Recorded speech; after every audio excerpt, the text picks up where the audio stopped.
ఈ లోకమనే యంత్రం భగవంతుని మీద ఆధారపడి ఉంది. ఆయన శక్తి ద్వారా పనిచేస్తున్నది. భగవచ్చింతన ఎన్నడూ మానవద్దు. నీకు ఆనందం కలిగినా కలుగకపోయినా క్రమ విధానంలో నిత్యం ధ్యానం చేస్తూనే ఉండు. వదలకుండా స్థిరంగా అభ్యాసం చేయగలిగితే మళ్ళీ నీవు ఆనందాన్ని అనుభవిస్తావు. వ్యాస మహర్షి ఇలా చెప్పారు: పైత్యరసం ప్రకోపిస్తే చక్కెర రుచించదు. కానీ శ్రద్ధగా ప్రతిరోజూ చక్కెర తింటూ ఉంటే పైత్య ప్రకోపం నయమై పంచదార రుచిని నెమ్మది నెమ్మదిగా ఆస్వాదించడం మొదలు పెడతావు. ఇదే విధంగా అవిద్య లేక అజ్ఞానం వల్ల పారమార్థిక సాధనలు రుచించవు. కానీ జపధ్యానాలు వదలకుండా నిత్యం ప్రేమ ఉత్సాహాలతో చేస్తూ ఉంటే అజ్ఞానం వల్ల కలిగిన విషాదం నశించి భగవత్ప్రేమ భక్తి జనిస్తుంది. కాబట్టి ఎన్నడూ ఆధ్యాత్మిక సాధనలు వదలవద్దు. మరింత హృదయపూర్వకంగా వాటిని కొనసాగిస్తూ ఉండు. చివరకు వాటి నుండి ఆనందాన్ని పొందుతావు. కర్మఫలాల గురించి ఎందుకంత శ్రద్ధ చూపిస్తావు? నీ పనులను చేస్తూ ఉండు.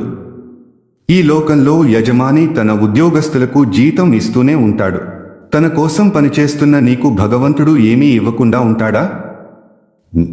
ధర్మాన్ని నీవు నిర్వర్తించు. నేనేమీ సాధించలేదు అని, నేనేమీ అభివృద్ధి చెందలేదు అని ఫిర్యాదులు చేసి ఏమి సాధిస్తావు? ఈ ఫిర్యాదులకు బదులు శాంతంగా నీ పని నీవు చేసుకుపోతూ ఉంటే ఫలితం దానంతటదే వస్తుంది.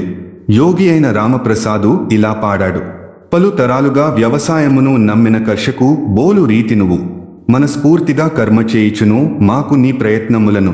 అట్టి యత్నమే బంగారు పంటను తప్పక హెచ్చుగా నీకే ఇచ్చును. ఓర్పు అవసరం. విత్తనం నాటగానే పంట పండుతుందా? ఓరు కలిగి ఉండు. ఎంతో శ్రమపడ్డ తర్వాత అంటే విత్తనాన్ని రక్షించి నీరు పెట్టి కలుపు తీసి చీడపీడల నుండి రక్షించి పశువుల నుండి రక్షించడానికి కంచె వేసి ఇన్ని చేసిన తర్వాత మనిషి పంట కోసుకుంటాడు.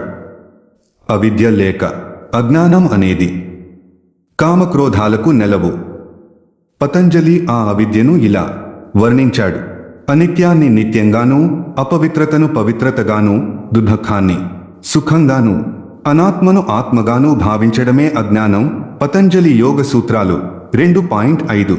మరో మాటలో చెప్పాలంటే అశాశ్వతమైన లోకాన్ని శాశ్వతమైనదిగాను, అపవిత్రమైన శరీరాన్ని పవిత్రమైనదిగాను, బాధాకరమైన ఇంద్రియ భోగాల్లో సుఖమున్నట్లుగాను, తనకు చెందని ఇతరులను భార్యాబిడ్డలను తన సొంతవారుగాను భావించడమే అజ్ఞానం. ఈ తప్పుడు భావనలు అజ్ఞానం వల్ల కలుగుతాయి. ఈ అవిద్య అనాదిగా ఉన్నదే. దానికి మూలం అంతం ఏమిటో కనుక్కోలేము. అంటే భగవంతుని కరుణ వల్ల జ్ఞానోదయాన్ని పొందే వరకు అవిద్య నిలిచి ఉంటుంది, నశించదు. ఈ అవిద్య మనల్ని భగవంతుని వైపు పోనివ్వదు. కాబట్టి గీతలో కృష్ణుడు ఇలా చెప్పాడు: నన్ను శరణు వేడిన వారు మాత్రమే ఈ మాయను దాటుతారు. గీత 7.14. మన కర్తవ్యమేమంటే భగవంతుణ్ణి శరణువేడి దైవమే లక్ష్యంగా జీవితాన్ని గడపడం. వివేకానంద స్వామి చెప్పినది సత్యం. భగవద్భక్తి అందరిలో అంతర్గతంగా ఉన్నది.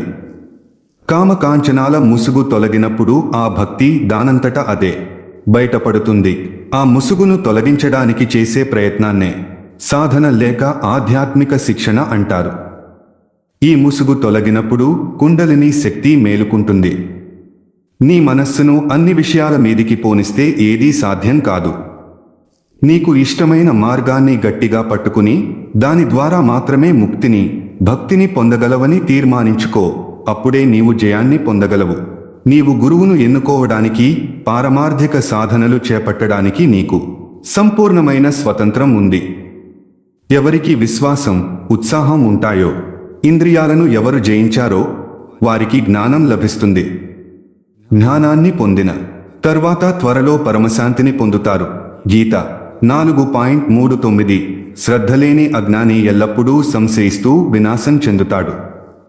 అనుమానించే వాడికి ఈ లోకంలో గాని పరలోకంలో గాని సుఖం ఉండదు. గీత 4.40. ఇవి భగవంతుడు చెప్పిన మాటలు. మానవులు సాధారణంగా చాలా స్వార్థపరులుగా నాకు కనిపిస్తారు. అన్నీ తమ కోసమే జరగాలని ఆశిస్తారు. కానీ శ్రమపడడానికి ఇష్టపడరు. ముఖ్యంగా పారమార్థిక విషయాలలో ప్రతి ఒక్కరూ తక్షణమే పరిపూర్ణత చెందాలని కాంక్షిస్తారు.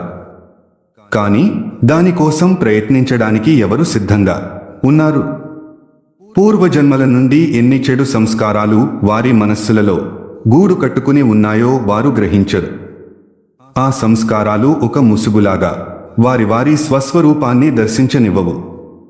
ఎంతో కష్టపడి ఈ సంస్కారాలను తొలగించుకున్నప్పుడు మాత్రమే వారిలో జ్ఞానం లేక భక్తి వ్యక్తమవుతుంది. మనిషి కేవలం ఒక యంత్రం.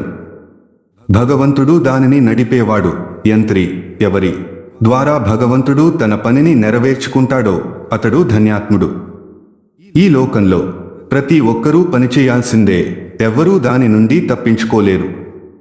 కాని స్వార్థ ప్రయోజనాల కోసం చేసేవాడి పని మాయాజాలం నుండి అతన్ని తప్పించదు, మరింతగా బంధిస్తుంది. దానికి మారుగా జ్ఞాని భగవంతుని కోసం తన బాధ్యతలను నిర్వర్తిస్తూ బంధాలను ఖండించి వేస్తాడు. నేను కర్తను కాదు, భగవంతుడే కర్త అనే జ్ఞానం బంధాలను తెంచివేస్తుంది. ఇది సత్యమైన సిద్ధాంతం. నేను కర్తను అనే భావన కేవలం భ్రాంతి మాత్రమే. ఎందుకంటే నేను అనేది ఎవరో గుర్తించడం దుస్సాధ్యం కాబట్టి. ఈ నేను అనేది ఏమిటో జాగ్రత్తగా విశ్లేషించి చూసినప్పుడు అది భగవంతుడిలో లీనమైపోతుంది. శరీరం, మనస్సు, బుద్ధి తదితరాలతో మనం తాదాత్మ్యం చెందడం కేవలం అజ్ఞానం వల్ల ఏర్పడే భ్రాంతి.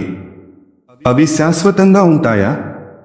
వివేకంతో వాటిని భ్రాంతిజనితాలుగా చూడటం వల్ల అవన్నీ అదృశ్యమైపోతాయి. ఎవరి నుండి ఈ సమస్తము ఉత్పన్నమైందో, ఎవరిలో ఇది ఉంటున్నదో, చివరకు ఎవరిలో లీనమైపోతుందో ఆ ఏకైక సత్యం మాత్రమే నిలిచి ఉంటుంది. ఆ సత్యం సచ్చిదానందం లేక పరబ్రహ్మం. అహం భావానికి అది సాక్షి. అంతా వ్యాపించి ఉన్న భగవానుడే సృష్టి స్థితి లయకారకుడు. అయినా వాటి చేత అతడు స్పృశింపబడదు, నిరంజనుడు. ఈ లోకమనే యంత్రం భగవంతుని మీద ఆధారపడి ఉంది. ఆయన శక్తి ద్వారా పనిచేస్తున్నది. ఈ లోకం ద్వారా క్రీడ సలుపుతున్న ఆ భగవంతుడు తన క్రీడను చూస్తూ వినోదిస్తున్నాడు. దీనిని భగవంతుడు ఎవరికి అర్థమయ్యేలా చేస్తాడో అతడు మాత్రమే దీనిని తెలుసుకోగలుగుతున్నాడు. ఇతరులు దీనిని గురించి విన్నప్పటికీ అర్థం చేసుకోలేరు. వారు వ్యామోహంలో పడి తాము భగవంతుని కన్నా వేరని తలుస్తూ ఉంటారు. ఇది భగవంతుని మాయ. భగవంతునికి శరణాగతుడై మనిషి పనిచేసినప్పుడు ఈ మాయ అదృశ్యమైపోతుంది. అప్పుడు తాను నిజంగా కర్తను కాదని, కేవలం యంత్రాన్ని మాత్రమేనన్న అనుభూతిని పొందుతాడు. కర్మలో అకర్మ అంటే ఇదే. తానేదీ చేయడం లేదని తెలుసుకోవడం, ఇదే జీవన్ముక్తి.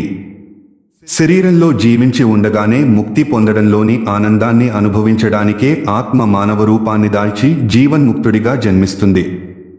లేకపోతే నిత్యముక్తమైన ఆత్మ ప్రాపంచిక సుఖాలు అనుభవించడానికే పుట్టడమనేది న్యాయసమ్మతమైన విషయం కాదు. శరీరం లేని స్థితిని శరీరం ఉండగానే అనుభవించడమే మానవ జీవితం యొక్క పరమగమ్యం. ఈ స్థితిని పొంది మనిషి జీవిత సాఫల్యతను పొందుతాడు. గురుదేవుల కరుణ వల్ల మనం ఆ జీవన్ముక్త స్థితిని ఈ జీవితంలోనే రుచి చూడాలని ఆయనను ప్రార్థిస్తున్నాను. ఇదే మనకు ఆఖరి జన్మ అగుగాక. అంటే స్వార్థ ప్రయోజనాల కోసం మళ్ళీ మనం జన్మించకుండా ఉండాలి. ఆయన కోసమే తప్ప వేరే దానికోసం మనం జీవించకుండా ఉండాలి. ఈ నమ్మకం, విశ్వాసం, అనుభవం మన జీవితాలలో దృఢంగా వేళ్ళునుకోవాలి.